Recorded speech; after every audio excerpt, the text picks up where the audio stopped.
நிறைய பேருக்கு வந்துட்டு பைல்ஸ் ப்ராப்ளம் இருக்குது. அதுலேயுமே வந்து ப்ளீடிங் பைல்ஸ் இன்னும் நிறைய பேருக்கு இருக்குது. ஸோ இதை எப்படி சரி பண்ணலாம் அப்படின்னா, ஒரு சிம்பிளான மெத்தடில் பார்த்துக்கலாம். அதுவுமே வந்து ஆயுர்வேத முறைப்படி ஆயுர்வேத ஆச்சாரியா சொல்லியிருக்க மெத்தடில் பார்க்கலாம். நாயுருவி இலை அதோட வித்து எடுத்துக்கணும். மெயினாக வந்து அதோட வித்து இருக்கணும். இந்த இலை வித்து இதெல்லாம் சேர்த்து நார்மலாக இருக்கக்கூடிய தண்ணியில் அரைச்சிக்கலாம். அப்படி இல்லாட்டி அரிசி கழுவுன தண்ணி வச்சு அரைச்சி கல்க மாதிரி எடுத்துக்கணும். இந்த கல்கத்தை ஒரு நெல்லிக்காய் அளவில் எடுத்துக்கலாம்.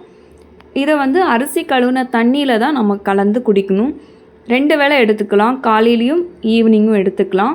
வெறும் வயிற்றில் எடுத்துக்கும் போது இன்னுமே ரொம்ப பெனிஃபிட்டாக இருக்கும்.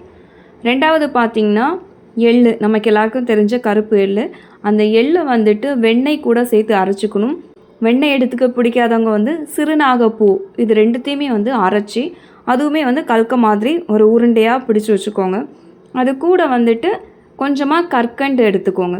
கற்கண்டு சேர்த்து நம்ம இதுவும் 2 வேளைக்கு நம்ம சாப்பிட்டுட்டு வரும்போது ப்ளீடிங் பைல்ஸ் கம்ப்ளைண்ட்ஸ் வந்து குறையிறத நம்ம கண் கூட பார்க்கலாம்.